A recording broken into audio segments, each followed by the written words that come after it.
আল্লামা সাঈদী যখন প্রথম দিন পার্লামেন্টে আসলেন, পার্লামেন্টের মেম্বার হয়ে, উনি দেখলেন পার্লামেন্টে এসে যে সব এমপি, মন্ত্রী, mayor, member of the parliament সবাই স্পিকারের সামনে মাথা ঝুঁকিয়ে ঝুঁকিয়ে ভেতরে আসতেছে।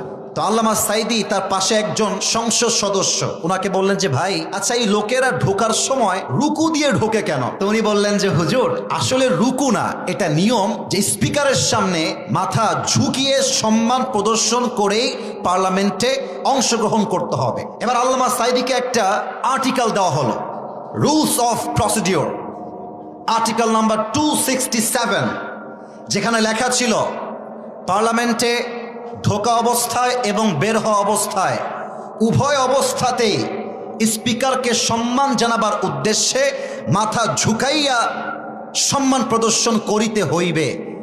এই কথা পড়ার সাথে সাথেই আল্লামা সাঈদীর মাইন্ড স্ট্রাইক করলো। উনি বললেন, অসম্ভব, একজন মুসলমানের মাথা জাস্ট আল্লাহর সেজদায় নত হবে, কোনো মানুষের সামনে মুসলমান তার মাথাকে নত করতে পারবে না।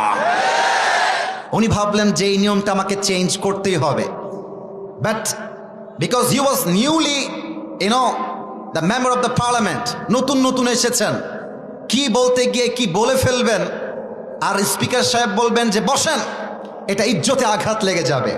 তো আল্লামা সাঈদী বললেন, পার্লামেন্টে কোন কোন ধারা নিয়ে কথা বলা যায় এটা বোঝার জন্য আমি জাস্ট 2 থেকে 3টা দিন সময় নিলাম। 2-3 দিন অবজারভেশন করার পরে পয়েন্ট অফ অর্ডারে দাঁড়ালাম, দাঁড়িয়ে বললাম, মাননীয় স্পিকার সাহেব, আপনাদের এখানে আইন করা হয়েছে, কোনো পার্লামেন্টের সদস্য যদি ঢুকতে চায় এবং বের হতে চায় উভয় অবস্থাতেই তাকে স্পিকারকে সম্মান জানাবার উদ্দেশ্যে মাথা ঝুঁকাইয়া সম্মান প্রদর্শন করিতে হইবে। আমি কোরআন থেকে বলতে চাই, হাদিস থেকে বলতে চাই, তিনি দলিল দিয়ে 15 মিনিট বুঝাই দিলেন মুসলমানদের মাথা জাস্ট আল্লাহর সামনে নত হবে, কোনো মানুষের সামনে নয়।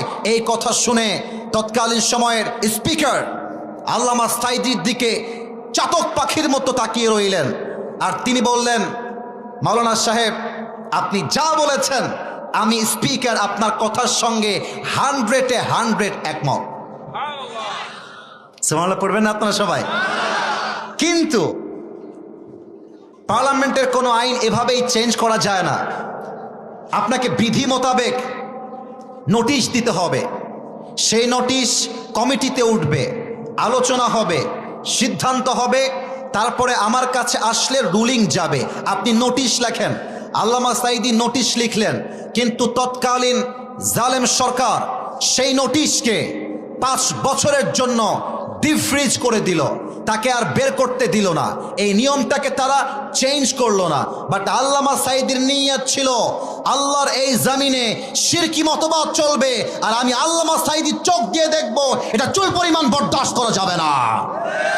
উনি আবার পার্লামেন্টে আসলেন 5 বছর পরে নির্বাচিত হয়ে, উনি আবার সেই সিদ্ধান্তকে উত্থাপিত করলেন, নোটিশ উঠল, কমিটিতে সিদ্ধান্ত আসলো, পার্লামেন্ট থেকে রুলিং করা হলো এবং সিদ্ধান্ত পাশ হলো, কিয়ামত পর্যন্ত বাংলাদেশের পার্লামেন্টে কোনো দিন কখনো স্পিকারের সামনে কোনো এমপিকে, মন্ত্রীকে, সংসদ সদস্যকে মাথা ঝুঁকাইয়া সম্মান প্রদর্শন করতে হবে না। আল্লাহু আকবার।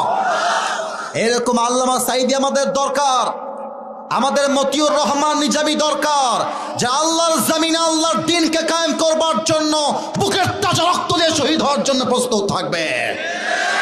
আল্লাহ সেই ঈমান আমাদের দান করুক, পড়েন সবাই আমিন।